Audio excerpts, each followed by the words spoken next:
ओम शांति। 24 जून 2024। आज मातेश्वरी जी का स्मृति दिवस है।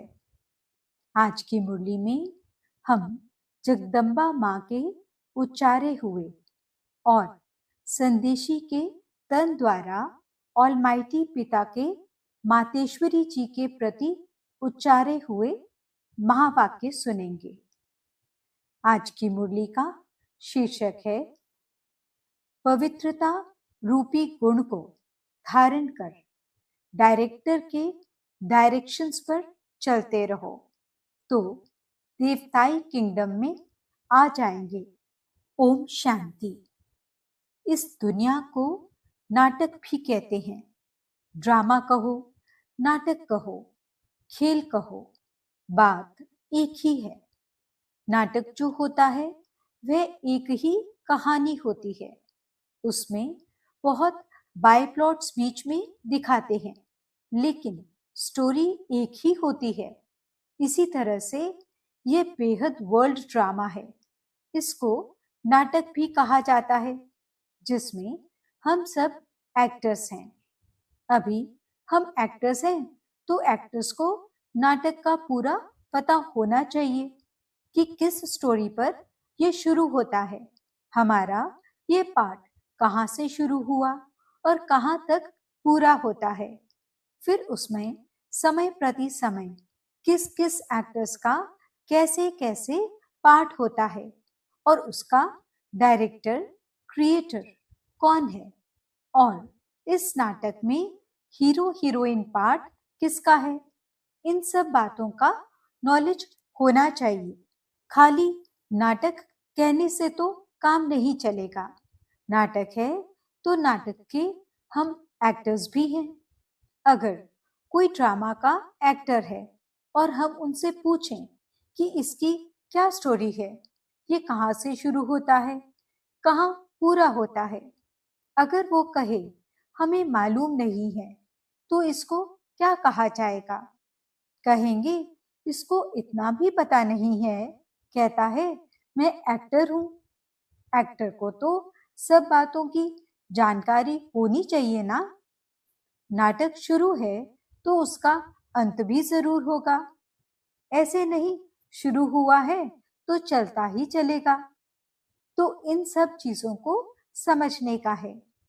इस बेहद के नाटक का जो रचयिता है वो जानता है कि किस तरह से इस नाटक की शुरुआत हुई, इसमें मुख्य मुख्य एक्टर्स कौन हैं और सभी एक्टर्स में हीरो एंड हीरोइन का पार्ट किसका है। ये सब बातें बाप समझा रहे हैं। ये सब नॉलेज जो रोज क्लास में आते और सुनते हैं वो समझते हैं। उनको मालूम है कि इसका पहला डायरेक्टर और क्रिएटर कौन है। क्रिएटर कहेंगे सुप्रीम सोल यानी परम पिता परमात्मा को, लेकिन वह भी एक्टर है। उनकी एक्टिंग कौन सी है? डायरेक्टरपन की। वह एक ही बार आकर एक्टर बनता है। अभी डायरेक्टर बनकर के एक्ट कर रहा है। वह कहते हैं इस नाटक की शुरुआत मैं करता हूँ। कैसे? जो प्यूरिफाइड सतयुगी दुनिया है, जिसको नई दुनिया कहते हैं, वह न्यू वर्ल्ड मैं क्रिएट करता हूँ। अभी आप सब जो भी पवित्रता को धारण करके डायरेक्टर के डायरेक्शंस पर चल रहे हो, वे सभी एक्टर्स अभी प्यूरिफाइड बन रहे हैं। फिर इन्हीं एक्टर्स के द्वारा अनेक जन्मों का चक्र चलना है। ये बाप ही समझाते हैं कि अभी पवित्र हुए मनुष्य दूसरे जन्म में देवताई किंगडम में जाएंगे। वह किंगडम 2 युग सूर्यवंशी चंद्रवंशी रूप में चलती है। फिर वे सूर्यवंशी चंद्रवंशी एक्टर्स का पार्ट जब पूरा होता है तब फिर थोड़ा नीचे गिरते हैं अथवा वाम मार्ग में आते हैं। फिर दूसरे धर्मों का टर्न आता है। इब्राहिम, बुद्ध, फिर क्रिश्चियन, ये सभी धर्म स्थापक नंबरवार आकर के अपना अपना धर्म स्थापन करते हैं। तो देखो, नाटक की स्टोरी कहाँ से शुरू हुई, कहाँ पूरी होती है, इसके बीच में ये दूसरे दूसरे बाय प्लॉट्स कैसे चलते हैं, ये सभी वृत्तांत बैठ करके समझाते हैं। अभी ये नाटक पूरा होने पर है। वह नाटक तो 3 घंटे में पूरा होता है, इसको 5000 वर्ष लगता है। बाकी उसमें थोड़े वर्ष हैं, बस अभी उसकी तैयारी है। अभी ये नाटक पूरा होकर के फिर रिपीट होगा, तो ये सारा वृत्तांत बुद्धि में होना चाहिए। इसी को ज्ञान कहा जाता है। अभी देखो, बाप आकर के नया भारत, नई दुनिया बना रहे हैं। भारत जब नया था तो इतनी बड़ी दुनिया नहीं थी। आज पुराना भारत है तो दुनिया भी पुरानी है। बाप आकर के भारत जो अविनाशी खंड है, प्राचीन अपना देश है। अभी देश कहते हैं क्योंकि दूसरे देशों में यह भी एक टुकड़ा हो गया है, परंतु वास्तव में सारी वर्ल्ड, सारी पृथ्वी पर एक भारत का राज्य था, जिसको कहा जाता है प्राचीन भारत। उस समय का भारत गाया हुआ है, सोने की चिड़िया। सारी पृथ्वी पर केवल भारत का ही कंट्रोल था। एक राज्य था, एक धर्म था। उस टाइम पूरा सुख था। अभी कहाँ है? इसलिए बाप कहते हैं इसका डिस्ट्रक्शन करके फिर एक राज्य, एक धर्म और प्राचीन वही नया भारत, नई दुनिया बनाता हूं। समझा? उस दुनिया में कोई दुख नहीं, कोई रोग नहीं, कभी कोई अकाले मृत्यु नहीं। तो ऐसी लाइफ पाने के लिए पुरुषार्थ करो। मुफ्त में थोड़े ही मिलेगी, कुछ तो मेहनत करनी पड़ेगी। बीज बोएंगे तो पाएंगे, बोएंगे नहीं तो पाएंगे कैसे? तो ये कर्म क्षेत्र है। इस क्षेत्र में कर्मों से बोना है। जो कर्म हम बोते हैं वो फल पाते हैं। बाप कर्मों का बीज बोने का सिखला रहे हैं। जैसे खेती करना सिखलाते हैं ना, कैसे बीज डालो, कैसे उसकी संभाल करो, उसकी भी ट्रेनिंग देते हैं। तो बाप आकर के हमारे को कर्म के खेत के लिए कर्मों को कैसे बोएं, उसकी ट्रेनिंग दे रहे हैं कि अपने कर्मों को ऊंच बनाओ, अच्छे बीज डालो तो फल अच्छा मिलेगा। जब कर्म अच्छा होगा फिर जो बोएंगे उसका फल अच्छा मिलेगा। अगर कर्म रूपी बीज में ताकत नहीं होगी, कर्म बुरे बोएंगे तो फल क्या मिलेगा? ये जो खा रहे हो फिर रो रहे हो, जो खाते हो उसमें ही रो रहे हो।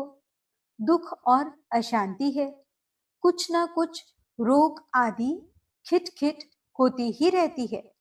सब बातें मनुष्य को दुखी करती हैं ना। इसलिए बाप कहते हैं अभी तुम्हारे कर्म को मैं ऊंची क्वालिटी का बनाता हूं। जैसे बीज भी उसी क्वालिटी का होगा तो उस क्वालिटी को बोएंगे तो उसका फल अच्छा निकलेगा। अगर बीज अच्छी क्वालिटी का नहीं होगा तो फिर अच्छी क्वालिटी का फल नहीं मिलेगा। तो हमारे कर्म की भी अच्छी क्वालिटी चाहिए ना। तो अभी बाप हमारे कर्म रूपी बीज को अच्छी क्वालिटी वाला बनाते हैं। तो वे श्रेष्ठ क्वालिटी का बीज अगर बोएंगे तो श्रेष्ठ फल मिलेगा। तो अपने कर्मों का जो सीड यानी बीज है वह अच्छा बनाओ और फिर अच्छा बोना सीखो। तो ये सभी चीजों को समझ करके अभी अपना पुरुषार्थ करो। अच्छा, अभी 2 मिनट साइलेंस। साइलेंस का मतलब I am soul. First silence, पीछे टॉकी में आते हैं। अब बाप कहते हैं फिर चलो साइलेंस वर्ल्ड। तो साइलेंस, शांति अपना स्वधर्म है। उस साइलेंस में चलने के लिए कहते हैं। इस देह का और देह सहित देह के संबंधों की अभी अटैचमेंट छोड़ो, उससे डिटैच हो जाओ।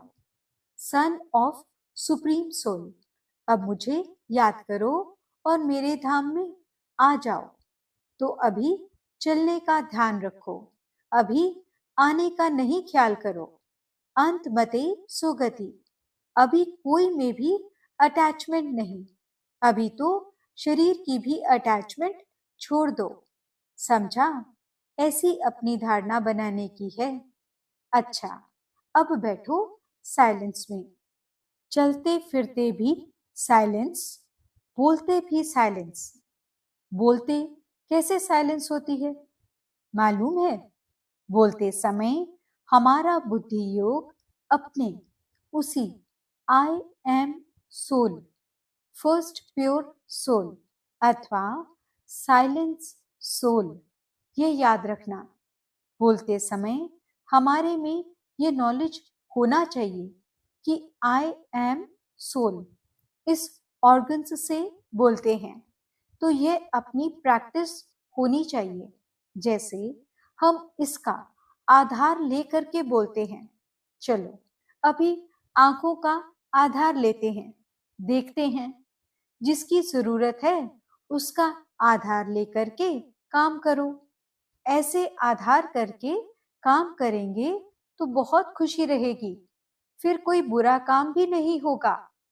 अच्छा, ऐसे बाप दादा और माँ के मीठे मीठे, बहुत अच्छे, सदा साइलेंस की अनुभूति करने वाले बच्चों के प्रति याद प्यार और गुड मॉर्निंग। अच्छा, हम रूहानी बच्चों की रूहानी बाप दादा और मीठी मम्मा को याद प्यार, गुड मॉर्निंग और नमस्ते। शुक्रिया बाबा, शुक्रिया मम्मा। संदेशी के तन द्वारा ऑलमाइटी पिता के उच्चारित महावाक्य मातेश्वरी जी के प्रति। हे शिरोमणि राधे बेटी, तुम निष्दिन मेरे सम दिव्य कार्य में तत्पर हो, अर्थात वैष्णव शुद्ध स्वरूप हो, शुद्ध सेवा करती हो, इसलिए साक्षात मेरा स्वरूप हो। जो बच्चे अपने पिता के फुटस्टेप नहीं लेते, उन्हों से मैं बिल्कुल दूर हूं, क्योंकि बच्चा तो फिर पिता के समान अवश्य चाहिए। यह कायदा अभी स्थापन होता है जो सतयुग त्रेता तक चलता है। वहां जैसा बाप वैसा बेटा, परंतु द्वापर कलयुग में जैसा बाप वैसे बेटे नहीं होते। अभी बच्चे को बाप समान बनने का परिश्रम करना पड़ता है, मगर वहां तो नेचुरल ऐसा कायदा बना हुआ है, जैसा बाप वैसा बेटा। जो अनादि कायदा इस संगम समय पर ईश्वर पिता प्रत्यक्ष होकर स्थापन करता है।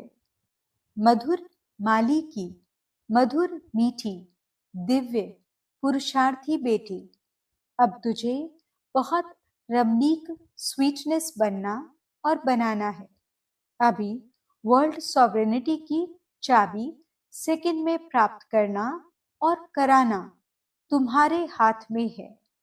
देखो, ऑलमाइटी जो हर एक जीव प्राणी का मालिक है, वो जब प्रैक्टिकल में इस कर्म क्षेत्र पर आया है, तब सारी सृष्टि हैप्पी हाउस बन जाती है। इस समय वही जीव प्राणियों का मालिक अव्यक्त रीति से सृष्टि को चला रहा है, लेकिन जब वह प्रत्यक्ष रूप में देहधारी बन मालिकपन से कर्म क्षेत्र पर आता है, तब सतयुग त्रेता के समय सभी जीव प्राणी सुखी बन जाते हैं। वहां सच की दरबार खुली रहती है। जिसने ईश्वरीय सुख प्राप्त करने अर्थ पुरुषार्थ किया है, उन्हों को वहां सदा के लिए सुख प्राप्त हो जाता है। इस समय सभी जीव प्राणियों को सुख का दान नहीं मिलता है। पुरुषार्थ ही प्रारब्ध को खींचता है। जिन्हों का ईश्वर से योग है, उन्हों को ईश्वर द्वारा संपूर्ण सुख का दान मिल जाता है। ओहो, तुम वही शक्ति हो जो अपनी ईश्वरीय ताकत का रंग दिखलाए इस आसुरी दुनिया का विनाश कर दैवी दुनिया की स्थापना कर रही हो। फिर पीछे सभी शक्तियों की महिमा निकलती है। अभी वह ताकत तुम्हारे में भर रही है। तुम सदा अपने ईश्वरीय बल और रुहाब के मर्तबे में रहो तो सदा अपार खुशी रहेगी। नित्य हर्षित मुख। तुमको नशा होना चाहिए कि मैं कौन हूं, किसका हूं, हमारा कितना सौभाग्य है, कितना बड़ा पद है। अभी तुम पहले सेल्फ का स्वराज्य प्राप्त करते हो, फिर सतयुग में युवराज बनेंगे तो कितना नशा चाहिए।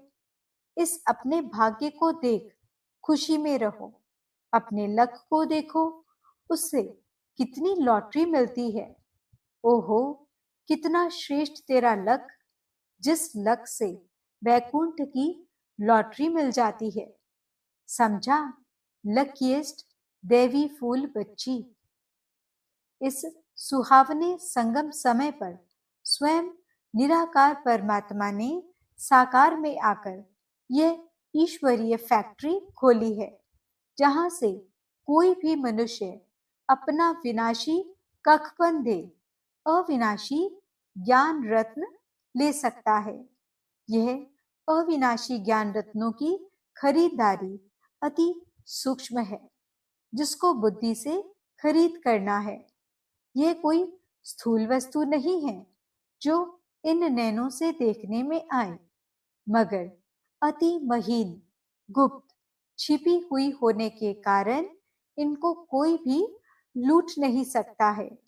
ऐसा सर्वोत्तम ज्ञान खजाना प्राप्त करने से अति निरसंकल्प सुखदायक अवस्था रहती है। जब तक कोई ने यह अविनाशी ज्ञान रत्न खरीद नहीं किया है, तब तक निश्चिंत, बेफिक्र, निरसंकल्प रह नहीं सकता। इसलिए इन अविनाशी ज्ञान रत्नों की कमाई कर अपने बुद्धि रूपी सूक्ष्म तिजोरी में धारण कर नित्य निश्चिंत रहना है। विनाशी धन में तो दुख समाया हुआ है और अविनाशी ज्ञान धन में सुख समाया हुआ है। जैसे सूर्य सागर के जल को खींचता है, जो फिर ऊंचे पहाड़ों पर बरसता है, वैसे यह भी डायरेक्ट ईश्वर द्वारा वर्षा बरसती है। कहते हैं शिव की जटाओं से गंगा निकलती है। अभी इनके मुख कमल द्वारा ज्ञान अमृत धारा बरस रही है, जिसको ही अविनाशी ईश्वरीय धारा कहा जाता है, जिससे तुम भगीरथ पुत्र पावन हो, अमर बन रहे हो। यह सिरताज बनाने की वंडरफुल मंडली है। यहाँ जो भी नर और नारी आएंगे वो सिरताज बन जाएंगे। दुनिया को भी मंडली कहा जाता है। मंडल अर्थात स्थान। अब यह मंडली कहाँ टिकी हुई है? ओम आकार में, अर्थात अहम स्वधर्म में, और सारी दुनिया स्वधर्म को भूल प्रकृति के धर्म में टिकी हुई है। तुम शक्तियां फिर प्रकृति को भूल अपने स्वधर्म में टिकी हुई हो। इस दुनिया में सभी मनुष्य निराकार ईश्वर को याद करते हैं, जिसे अपने नैनों से देखा भी नहीं है। उस निराकार में उन्हों का इतना अति प्यार रहता है, जो कहते हैं, हे ईश्वर, अपने में मुझे लीन कर दो। परंतु कैसा वंडर है, जो स्वयं ईश्वर जब साकार में प्रत्यक्ष हुआ है तब उनको पहचानते नहीं हैं। ईश्वर के बहुत प्यारे भक्त ऐसे कहते हैं, जिधर देखता हूँ उधर तुम ही तुम हो। भल वो देखते भी नहीं हैं, परंतु बुद्धि योग से यही महसूस करते हैं कि ईश्वर सर्वत्र है। लेकिन तुम अनुभव से कहते हो कि स्वयं निराकार ईश्वर प्रैक्टिकल साकार में यहाँ आए पधारा है। अब सहज ही तुम मेरे से आकर मिल सकते हो। परंतु कई बच्चे भी साकार में प्रभु पिता को पहचानते नहीं हैं। उन्हें निराकार अति मीठा लगता है, परंतु वह निराकार जो अभी साकार में प्रत्यक्ष है, उसको अगर पहचान लें तो कितनी न प्राप्ति कर सकते हैं, क्योंकि प्राप्ति तो फिर भी साकार से होगी। बाकी जो ईश्वर को दूर निराकार समझते और देखते हैं, जिन्हों को कुछ प्राप्ति नहीं है, वो ठहरे भक्त, उन्हें कोई ज्ञान नहीं। अब साकार प्रभु पिता को जानने वाले ज्ञानी बच्चे सर्व देवी गुणों की खुशबू से भरे हुए स्वीट फ्लावर अपने प्रभु पिता पर अपना जीवन ही चढ़ा देते हैं, जिससे उन्हें जन्म जन्मांतर संपूर्ण देवताई दिव्य शोभनिक तन प्राप्त हो जाता है। सेल्फ को जानने से ही तुम्हें राइट रॉन्ग, सत्य असत्य की परख आ गई है। इस ईश्वरीय ज्ञान से ट्रूथ जबान रहती है, जिससे किसी का संग दोष चढ़ नहीं सकता। संग दोष की छाया उसके ऊपर पड़ती है जो खुद अज्ञान वश है। इस समय ट्रूथ जमाना है ही नहीं, इसलिए किसी की जबान पर भरोसा न रख उन्हों से लिखत लिखवाते हैं। मनुष्यों का बोल अनट्रूथ निकलता है। अगर ट्रूथ होता तो उसके महावाक्य पूजे जाते। जैसे देखो, डिवाइन फादर के ट्रूथ महावाक्यों के शास्त्र बने हुए हैं, जिन्हों का गायन और पूजन चलता है। उनके ट्रूथ यानी सत्य महावाक्यों की धारणा करने से ईश्वरीय क्वालिटी आ जाती है। न सिर्फ इतना, मगर कोई तो पढ़ते पढ़ते श्री कृष्ण का, ब्रह्मा का साक्षात्कार भी पा लेते हैं। ओहो, होली हृदय कमल, होली हस्त कमल, होली नयन कमल बेटी राधे, तेरी सारी काया पलट कमल फूल सम कोमल कंचन बन गई है। परंतु पहले जब सोल कंचन बनती है, तब सारा तन कंचन प्योर बन जाता है। जिस होली कोमल तन में ही अति कशिश भरी हुई है। तुम अपने परमेश्वर पिता द्वारा अज्ञान तपत को बुझाए, ज्ञान तेज को जगाए अति शीतल रूप बन गई हो। खुद शीतल रूप बन फिर अन्य हम जीन्स को भी ऐसी सच्ची शीतलता दान देने अर्थ इस सुहावने संगम समय पर निमित्त बनी हुई हो। तुम्हारे जड़ चित्रों द्वारा भी सारी दुनिया को शीतलता और शांति का दान मिलता रहता है। अभी तुम सारी सृष्टि को सैल्वेशन में लाए, अंत में अपना दिव्य तेज दिखाए, न्यू वैकुंठ गोल्डन पुलशन में जाकर विश्राम करेंगी। अच्छा, वरदान। बाबा शब्द की चाबी से सर्व खजाने प्राप्त करने वाली भाग्यवान आत्मा भव। चाहे और कुछ भी ज्ञान के विस्तार को जान नहीं सकते व सुना नहीं सकते, लेकिन एक शब्द बाबा दिल से माना और दिल से औरों को सुनाया तो विशेष आत्मा बन गए। दुनिया के आगे महान आत्मा के स्वरूप में गायन योग्य बन गए, क्योंकि एक बाबा शब्द सर्व खजानों की व भाग्य की चाबी है। चाबी लगाने की विधि है दिल से जानना और मानना। दिल से कहो बाबा तो खजाने सदा हाजिर हैं। स्लोगन: बाप दादा से स्नेह है तो स्नेह में पुराने जहान को कुर्बान कर दो। ओम शांति।